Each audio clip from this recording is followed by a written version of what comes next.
बिस्मिल्लाहिर्रहमानिर्रहीम अस्सलाम वालेकुम नाज़रीन। इमरान खान साहब की नई ऑडियो लीक का मामला आपके साथ शेयर करने लगा हूँ, लेकिन उससे पहले आपको एक वाक़या सुनाता हूँ। एक मरतबा मैंने जावेद हाशमी साहब का इंटरव्यू किया। जावेद हाशमी साहब से पूछा मैंने कि इमरान खान तो सादिक और अमीन है, वो डिक्लेयर्ड सादिक अमीन है, आप कैसे उनके ऊपर इल्ज़ामात लगाते हैं? आप पहले उनके साथ थे, उनसे इंस्पायर होकर उनके साथ गए थे और फिर आपने उनको छोड़ दिया। उन्होंने कहा कि अरसलान में हल्फन मैंने जो इमरान खान से बात किया वो आपको बताने लगा हूँ। मैंने कहा जी बताएं। ये क्लिप मेरा बहुत वायरल भी हुआ था। मैंने कहा जी बताएं। उन्होंने कहा मैंने इमरान खान साहब को कहा कि इमरान खान साहब आप कहीं पे शौकत खानम का पैसा इस्तेमाल कर रहे हैं और ये रिपोर्ट्स मुझ तक पहुंच रही हैं, तो ये आप ना करें, आप ऐसा क्यों कर रहे हैं? तो खान साहब ने एडमिट किया कि हाँ जी हमसे गलती हो गई थी, हमने कुछ शौकत खानम का पैसा इस्तेमाल किया था, लेकिन अब हम आइंदा इसको इस्तेमाल नहीं करेंगे। जावेद हाशमी साहब ने मुझसे सवाल किया कि अरसलान बताओ कि क्या थोड़ा सा इस्तेमाल करने की गुंजाइश है या ज़्यादा इस्तेमाल करने की गुंजाइश है, या कहीं पर लोगों ने आपके ऊपर एतमाद किया, आपको शौकत खानम के लिए डोनेशन दी और आप उसको ज़ाती मकासद के लिए इस्तेमाल कर लें या बिज़नेस एक्टिविटी जनरेट करने के लिए इस्तेमाल कर लें या किसी और पर्पज़ के लिए इस्तेमाल कर लें, तो क्या थोड़े और ज़्यादा की तमीज़ से बालातर होकर पैसा इस्तेमाल करने की क्या कहीं पर गुंजाइश है? तो मैंने कहा नहीं, कोई गुंजाइश नहीं है। लेकिन उन्होंने उस बात को खान साहब ने जो है वो माइंड किया और माइंड करने के बाद फिर जावेद हाशमी साहब के साथ उनके ताल्लुकात जो हैं वो बेहतर ना रहे। ये वो वाक़या है जो उसके बाद फिर बाकायदा तौर पे ख्वाजा आसिफ साहब ने एक दिन शौकत खानम के हवाले से प्रेस कॉन्फ्रेंस भी की थी। ये मैं पुरानी बात आपके साथ शेयर कर रहा हूँ, ये 2013-14 की बातें हैं। अच्छा, अब मेरे साथ जो इंटरव्यू हुआ था वो 2019 के अंदर हुआ था। अच्छा, अब आ जाए आज की ऑडियो लीक के ऊपर। इमरान खान की जो ऑडियो लीक हुई है इसके अंदर मैं ये नहीं कह रहा कि जो इमरान खान साहब ने बात की है वो बात एक ही सीक्वेंस के अंदर की गई है या मुख्तलिफ क्लिप्स को जोड़कर एक क्लिप बनाया गया है। खान साहब इसके अंदर ये जिसकी इंटरप्रिटेशन इमरान खान के हामी एंकर्स ले रहे हैं वो ये है कि ये खान साहब के मुख्तलिफ वीडियो क्लिप्स हैं, ऑडियो क्लिप्स हैं, उनको जोड़ के एक ऑडियो क्लिप बनाया गया है और 5 और 10 से मुराद एक्चुअल के अंदर वो MNAs नहीं है और ये हॉर्स ट्रेडिंग नहीं है। ये इमरान खान के हामी लोग उसका दिफा कर रहे हैं, उसमें एंकर्स भी शामिल हैं, उसमें मुख्तलिफ उनके अपने पार्टी के लोग भी शामिल हैं और सोशल मीडिया के ऊपर जो उनके लोग होते हैं वो भी शामिल हैं। और दूसरा जो उनके ऊपर तनकीद हो रही है और जो रिपोर्टिंग भी हो रही है और जो एक्चुअल के अंदर उनके मुखालिफिन इसको रिपोर्ट कर रहे हैं वो ये है कि ये खान साहब हॉर्स ट्रेडिंग की बात कर रहे हैं और खान साहब बंदे तोड़ने की बात कर रहे हैं कि 5 इधर से हो जाएं, 10 उधर से हो जाएं तो हम जीत जाएंगे, हम ये हो जाएगा, वो हो जाएगा, गेम इज़ ओवर और फलां फलां। अब मसला ये है नाजरीन कि इस ऑडियो के अंदर MNAs का नाम तो नहीं लिया गया, लेकिन 5 और 10 का नाम लिया गया है, तो उसकी इंटरप्रिटेशन ये की जा रही है कि ये बंदे तोड़ने की मुतरादिफ है और ये हॉर्स ट्रेडिंग है। लेकिन मैं नाजरीन इन दोनों बातों को आपके साथ डिस्कस नहीं करता, इसको एक साइड पे कर दें। तीसरी जो इम्पॉर्टेंट चीज़ जो इसी ऑडियो के अंदर है जो मैं आपसे करने लगा हूँ वो अच्छे और बुरे की तमीज़ से बालातर है। खान साहब को जो कि पाकिस्तान के उस वक्त वज़ीर आज़म थे और आज खान साहब पाकिस्तान के सबसे बड़े पॉलिटिकल लीडर हैं, उनको ये बात नहीं करनी चाहिए, किसी सूरत ज़ेब नहीं देती कि वो ये कहें कि आप अच्छे और बुरे की तमीज़ से बालातर हो जाए।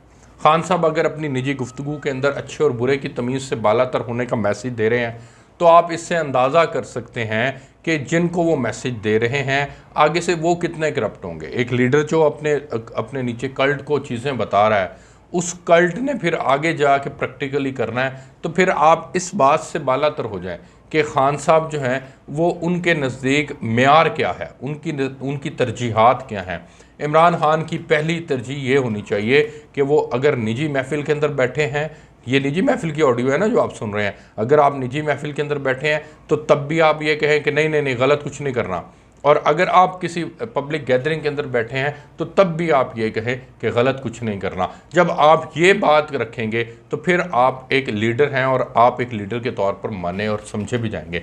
मसला ये है कि खान साहब ने हमें जो इंटरप्रिटेशंस दी हैं मुख्तलिफ मौज़ूआत के ऊपर, मिसाल के तौर पे उन्होंने इस्लाम के कॉन्सेप्ट के ऊपर जो इंटरप्रिटेशन हमें दी है कि शिर्क किसको कहते हैं, वो कहा करते थे कि भेड़ बकरियों की तरह बिकना और ख़रीदो फ़रोख्त जो है ये भी शिर्क है।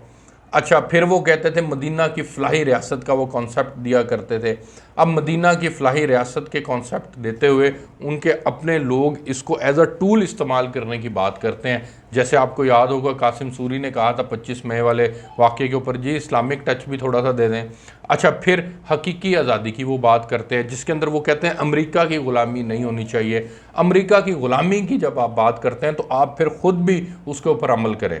मैं ये कहता हूं कि लीडर वो होता है जो कॉल और फेल जिसका एक हो। अगर वो कॉल और फेल में एक नहीं है तो वो लीडर नहीं है। खान साहब की इस नुक्ते के ऊपर मैं आपसे जो है वो बात कर रहा हूं। मैं नहीं कह रहा कि इमरान खान ने कोई लोगों को ख़रीदा है। मैं नहीं कहता कि हॉर्स ट्रेडिंग सिंध हाउस के अंदर हुई थी। मैं नहीं कहता कि इमरान खान ने भी हॉर्स ट्रेडिंग की है। लेकिन जो अल्फाज खान साहब के मुझे काबिल एतराज़ लगे हैं वो मैं आपके साथ शेयर कर रहा हूँ। इमरान खान जो हमारे सामने हैं, पब्लिक के सामने हैं, वही उनको अपनी निजी महफिलों के अंदर भी होना चाहिए। अगर उनका मौक़िफ़ अपनी निजी महफिल के अंदर कुछ और है और वो सियासत करने की गर्ज से पब्लिक के अंदर कुछ और मौक़िफ़ रखे हुए हैं तो ये इंतहा का जुर्म है, ये गलत है। और ये इमरान खान साहब फिर उसी तरह की एक नस्ल तैयार कर रहे हैं, उसी तरह की लोगों का एक जत्था तैयार कर रहे हैं जो अच्छे और बुरे की तमीज़ से बालातर है। और बालातर होकर उसने इमरान खान को ही मानना है। और फिर जो लोग कहते हैं कि इमरान खान ने लोगों की अखलाकियात को तबाह कर दिया है, वो एक्चुअल के अंदर फिर यही बात है कि इमरान खान कैसे लोगों की अखलाकियात को तबाह कर रहे हैं। आप इस्लामिक टच की बात करते हैं, आप हकीकी आज़ादी की बात करते हैं, आप ग़ुलामी की ज़ंजीरें तोड़ने की बात करते हैं। आपने जिहाद की इंटरप्रिटेशन ये की है कि जी इस वक्त के अंदर ये जो सारी जद्दोजहद है ये जिहाद के मुतरादिफ है।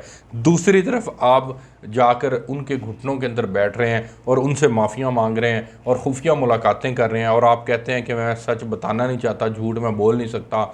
आप ये तमाम बातें भी कर रहे हैं। तो खान साहब खुदा के लिए है, आप कौम को बता दें कि मेरा मकसद बुनियादी तौर पर आपकी हकीकी आज़ादी नहीं है, बल्कि मेरा मकसद एक पाकिस्तान के अंदर एक सियासत करना है। और सियासत के अंदर रहते हुए आप भले जो कुछ मर्ज़ी करें।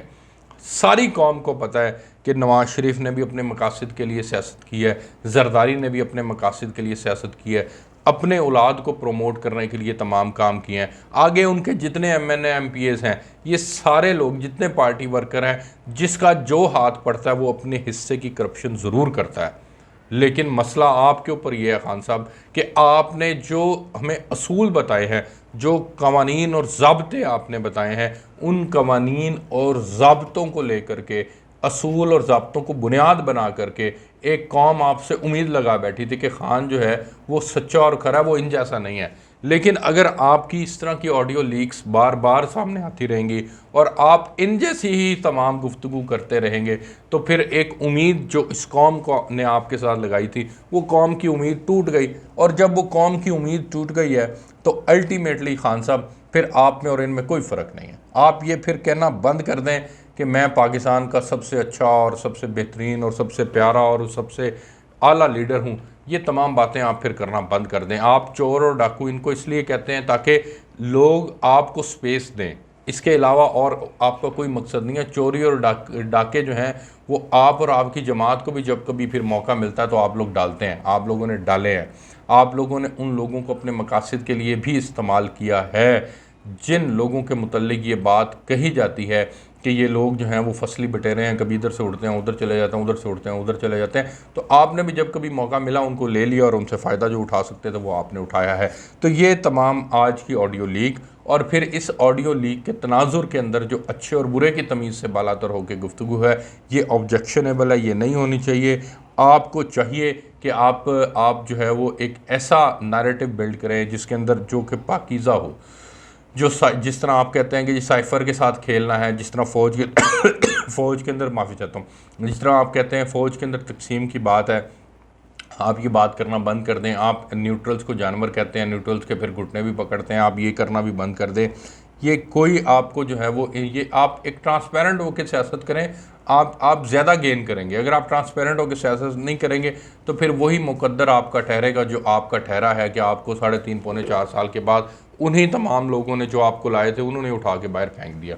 तो आइंदा आने वाले दिनों के अंदर आपकी स्पेस तभी क्रिएट होगी, पैदा होगी जब जब आप पाकिस्तान के लिए, हकीकी आज़ादी के लिए और पाकिस्तान को हकीकी मानों के अंदर एक मुस्तहकम मुल्क बनाने के लिए किरदार अदा करेंगे। वरना मैं तो डरता हूँ उस दिन से जिस दिन ये ऑडियो ना आ जाए कि IMF की डील को छोड़ो परे, ख़त्म होती है तो हो जाए, मुल्क जाता है तो पीछे जाए, आप अपनी सियासत बचाने के लिए जो है वो पाकिस्तान की आवाम की हमदर्दियाँ हासिल करने के लिए उनको रिलीफ दे दें। और वही जो रिलीफ आपने मार्च के अंदर दिया था, फरवरी के एंड में दिया था, वो उस रिलीफ की मैं बात कर रहा हूँ। वो काम कहीं खुदा न खास्ता वो ऑडियो भी बाहर ना आ जाए, तो वो ऑडियो बाहर आ गई तो चीज़ें जो हैं वो एक्सपोज हो जाएंगी खान साहब। तो ये ना हो कि आपकी सियासत जो है वो मज़ीद पीछे की जानिब चली जाए, बैकफुट पे चली जाए। आप अभी कौम से माफ़ी मांग लें, आप कहें कि हाँ जी कुछ गलतियाँ हुई हैं, आइंदा नहीं होंगी। अब जब आइंदा नहीं होंगी तो उम्मीद है कि वो लोग जो इमरान जो नवाज़ शरीफ, शहबाज शरीफ, जरदारी और मौलाना फजलुर रहमान से नफ़रत करते हैं, वो आज भी चूँकि आपके साथ खड़े हैं तो मज़ीद वो पुख्ता अज़म के साथ आपके साथ खड़े हो जाएंगे। यार हमारे ख़ान ने तौबा कर ली है और ख़ान साहब जो हैं वो वापस अपने उस लाइन एंड लेंथ के ऊपर आ गए हैं जिसके अंदर एक एक्चुअल लीडर को होना चाहिए था। आपको मैं रिपोर्ट कर रहा था, मज़ीद चीज़ें आपके साथ शेयर करते रहेंगे। इजाज़त दीजिए, अल्लाह हाफ़िज़।